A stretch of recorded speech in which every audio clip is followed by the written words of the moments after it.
घर मेहमान आए तो मैंने मेरी वाइफ से कहा कि बिस्किट नमकीन ले आओ। वो कुछ देर हो गया बाहर नहीं आई तो मैं परेशान हो गया। अंदर जाके देखा तो वो बिस्कुट तलना शुरू हो गई।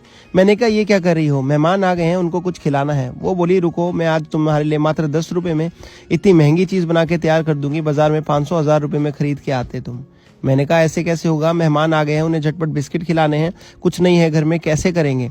तो वो बोली बस मेरे पे भरोसा रखो, हमेशा की तरह कुछ अच्छा और नया बना के दिखाऊंगी। मैंने उसकी बात पे भरोसा करा, लेकिन मैं सोच भी ये रहा था कि बना क्या रही है। चलो दोस्तों, उसने क्या बताया और क्या बनाया मैं आपको बताता हूँ, लेकिन उससे पहले दुनिया के कौन से कोने से आप ये वीडियो देख रहे हैं जरूर बताएं ताकि मैं आपको थैंक्स कर सकूं। पिछला थैंक्स जाता है काजल जी को पुणे से और पुनीत जी को दिल्ली से। तो सबसे पहले हमने एक पैकेट ले लिया है बिस्किट का और इसे खोल लिया है।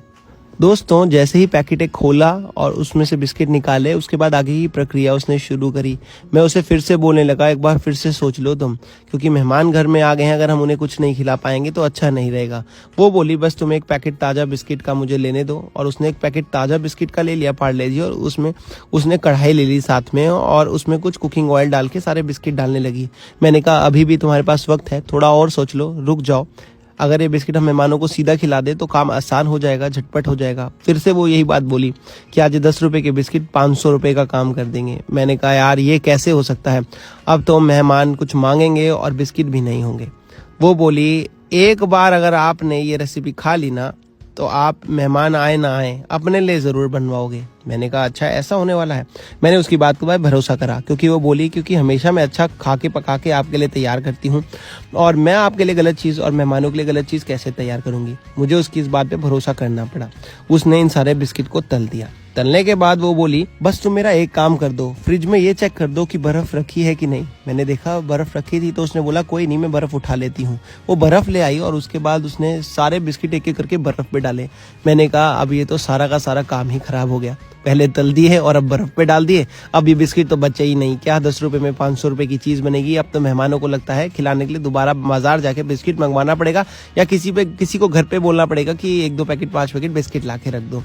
हुआ क्या, बिस्किट उसने तलने के बाद बर्फ के ऊपर रख दिए, और थोड़े से और बचे, वो भी 2-4 बिस्किट बचे थे, क्योंकि 2-4 बिस्किट तो खिलाए जा सकते नहीं, उन्हें भी तल दिया। मैंने कहा चलो भैया आप खराब हुए हैं तो सारे ही हो जाए, देख ही लेते हैं तुम बना क्या रही हो। लेकिन मुझे उसकी कहीं ना कहीं बात पे भरोसा था, विश्वास था कि कुछ बढ़िया ही बनेगा, और हुआ भी कुछ ऐसा ही। मैं बताता हूँ हुआ क्या। उसने इन सारे बिस्किटों को ठंडा इसलिए कर दिया ताकि झटपट ये ठंडे हो जाएं, और ठंडा होने के बाद ना हम मिक्सी का जार लेके इनको क्रश कर सकें। उसने क्या करा, मिक्सी का जार लेके इन सबको क्रश कर दिया। तो मेरे को थोड़ा सा उम्मीद हुई जागी कि ये कुछ तो अच्छा बन रहा है, कुछ तो बढ़िया बनना शुरू हो रहा है। लेकिन मैंने कहा चलो देखते हैं इसका एंड कैसा होने वाला है, क्या होने वाला है, क्योंकि हम ऐसे चूरा तो मेहमानों को खिला सकते नहीं, तो जरूर इसमें कुछ ना कुछ तो हो ही रहा है। उसने क्या करा, सारे बिस्किट एक एक करके इस जार में डाल दिए और बर्फ के ऊपर रखने की वजह से ठंडे भी हो गए थे। तो चलिए अब इसने क्या करा है, इनका एक बढ़िया पाउडर फॉर्म बना लिया, और उसके बाद इसने इसके ऊपर डाल दिए थोड़े से बादाम, और बादामों को भी दोबारा से क्रश कर लिया। ये देखिए कुछ इस तरीके से अब ये मिश्रण हमें मिल गया है। अब क्या करा, उसने एक पैन ले लिया और पैन में डाल दी चीनी। मैंने कहा यार ये क्या बात हुई, चीनी क्यों डाल रही हो। बोली रुको तो सही, इसमें हमने पानी भी डालना है। तो चीनी के बराबर उसने पानी डाल के इसको अच्छे से पिघला लिया, इसकी एक चाशनी बना ली एक तार की। मैंने कहा यार अब तो कुछ नई चीज ही बन रही है, और चाशनी तो आमूमन मीठे में ही बनती है। अब समझ में आई। उसने मुझे बताया कि वो मात्र 5-10 रुपए में बाजार में 500-1000 रुपए किलो मिलने वाली मिठाई बना के तैयार कर रही है। मैंने कहा लेकिन सिर्फ बिस्किट से मिठाई कैसे होगी। कहती रुको बस थोड़ी सी चीज और डालनी है। उसने क्या करा, थोड़ा सा इसमें डाल दिया इलायची पाउडर, और इलायची पाउडर डालने के बाद उसने इसमें हल्का सा डाल दिया दूध। अब दूध तो सभी के घर पे होता है, दूध कम क्यों डाला, ज्यादा क्यों नहीं डाला, हमें झटपट मेहमानों को खिलानी थी, तो हमारे को रबड़ी बनाने में थोड़ा सा समय लगना था, और मिल्क पाउडर हमारे घर पे था नहीं। तो उसने क्या करा कि बोला कि अगर हमारे पास टाइम होता थोड़ा तो मैं दूध ज़्यादा डाल देती, ताकि ज़्यादा हमारे पास क्रीम बने। घर में हमारे मिठाई मेट पड़ा है, हम मिठाई मेट डाल देते हैं। मिठाई मेट नहीं होता तो दूध ज़्यादा डालते या मिल्क पाउडर डालते। मिठाई मेट पड़ा था तो हमने मिठाई मेट डाल लिया, और मिठाई मेट क्या है, एक छोटा सा टिन में भी आधा ही टिन डाला, ज़्यादा नहीं।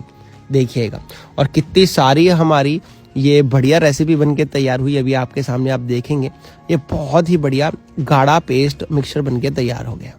अब क्या करना है आपको, कुछ भी नहीं करना। सारी चीज़ें डल चुकी हैं मैक्सिमम। ये घुमा दीजिए अच्छे से। और उसके बाद दोस्तों हम क्या करेंगे, अगर आपको लगे इसमें हल्का सा दूध बढ़ाना है तो बढ़ा लीजिए। गैस को एकदम मिनिमम रखिएगा मिठाई में डालते हुए, या फिर ना के बराबर बंद सा रखिएगा, नहीं तो ये जलना शुरू हो जाता है, क्योंकि अच्छे से तैयार होता है, पका हुआ होता है। हमने गैस को एकदम सिम रखना है, एकदम हल्का सा अगर जरूरत लगे तो दूध और बढ़ा लीजिए, ज़्यादा कुछ नहीं। अब बस समय आ चुका है, जो मिश्रण हमने बना के रखा था ना बिस्किट का, वो भी इसमें एक एक करके ऐड करते चले जाएं। बस उसे भी चम्मच की मदद करके हमने ऐड कर लिया। ऐसे देखिए कितनी आसानी से हमारी ये जो है बादाम बिस्किट की मिठाई बन गई। लेकिन ये बना क्या है, मैं ये पूछता रहा, ये तो दिख नहीं रहा कुछ। कहती बस अब 1 मिनट और रुक जाओ, 1 मिनट के बाद बात करेंगे। मैंने कहा 1 मिनट के बाद बात कर लेंगे भाई, बताओ तो सही लेकिन हो क्या रहा है। जैसे ही वो उसे घुमाना शुरू हुई, मैंने देखा ये तो यार एक गाढ़ा पेस्ट बनना शुरू हो गया है। और एक एक करके गाढ़े पेस्ट में से इतनी बढ़िया खुशबू आने शुरू हुई, खुशबू बिस्किट की और मिठाई मेट की। तो मैंने कहा भाई इलायची की भी खुशबू आ गई है, ये तो कुछ बहुत ही यम्मी बनने वाला है। देखा धीरे धीरे दूध पकना शुरू हुआ। दूध जैसे जैसे पकना शुरू हुआ, इसमें से बर्फी निकलनी शुरू हो गई भाई। ये बन गई हमारे बिस्किट की और बादाम की बहुत ही यम्मी बर्फी। देखिए अभी पकते पकते कितनी जल्दी आप देखेंगे जो सारी सामग्री है पक के तैयार हो जाएगी। और बस यही बिस्किट की बर्फी जो है वो उसने मेहमानों को खिलाई, और जैसे ही खिलाई मेहमान भी खुश हुए। बर्फी बनी कैसे, आइए वो भी दिखाता हूँ। सबसे पहले ये पकाते पकाते देखेंगे गैस को छोड़ने लगेगी, पैन को छोड़ने लगेगा। और जैसे जैसे पैन को ऐसे छोड़ने लगेगा, बस आपको पैन को छुड़वाना है इसको, और ये एकदम बढ़िया सेट हो जाएगा अभी। और ये बिस्किट की बर्फी बन के तैयार होगी। अब मैं इसको एक बर्तन में डाल लूँगा 1-2 मिनट के बाद। और बर्तन में डालने के बाद आप देखेंगे कि ये बहुत ही अच्छा मिश्रण बन के तैयार हो गया है। दोस्तों हम इसे बर्तन में डाल के आपको इसकी बर्फी काट के दिखाएंगे, लेकिन उससे पहले आप दुनिया के कौन से कोने से वीडियो देख रहे हैं ज़रूर कमेंट करके बताएं दोस्तों। और पिछला थैंक्स जैसे कि मैंने आपको बताया पुनीत जी को और काजल जी को जाता है पुणे से, और बहुत ही बढ़िया है। आप देख सकते हैं कि कितना बढ़िया ये रेसिपी बन के तैयार हुआ है। और बस अब इसे एक बर्तन में निकाल रहा हूँ मैं दोस्तों। आशा करता हूँ ये बर्तन में जाने के बाद और फाइनली जब चक्की कटेगी यानी कि बर्फी कटेगी, आपको मेहमानों को खिलाने के बाद दिल जीत लेगी। अब क्या करेंगे, इसको फटाफट सेट होने के लिए छोड़ देंगे 15-20 मिनट के लिए, और 15-20 मिनट के बाद इसकी हम बर्फी आपको काट के दिखाएंगे। सबसे पहले हम इसे सेट कर लेते हैं ऐसे कुछ, और ये बढ़िया से सेट हो गई है। तब तक दोस्तों अगर आपने इससे पहले ऐसी कोई रेसिपी ट्राई करी हो तो आप भी हमें बताइएगा कमेंट बॉक्स में, और अगर आपकी रेसिपी इससे थोड़ी सी अलग है, यूनिक है, तो वो भी बताइएगा दोस्तों। ये बर्फ़ी कुछ इस तरीके की हमें मिल जाएगी, और बस इसको ऊपर से आप चाहें तो गार्निश कर सकते हैं काजू बादाम पिस्ता कुछ भी डाल के, जो भी आपके पास अवेलेबल हो या जो भी आपके फ्लेवर का हो। मुझे तो ये सारी चीज़ें पसंद है तो मैं सब कुछ थोड़ा थोड़ा डाल सकता हूँ, लेकिन फिलहाल मैं बादाम ही डाल रहा हूँ क्योंकि बादाम हमने इसमें मिश्रण में भी डाला था। चलिए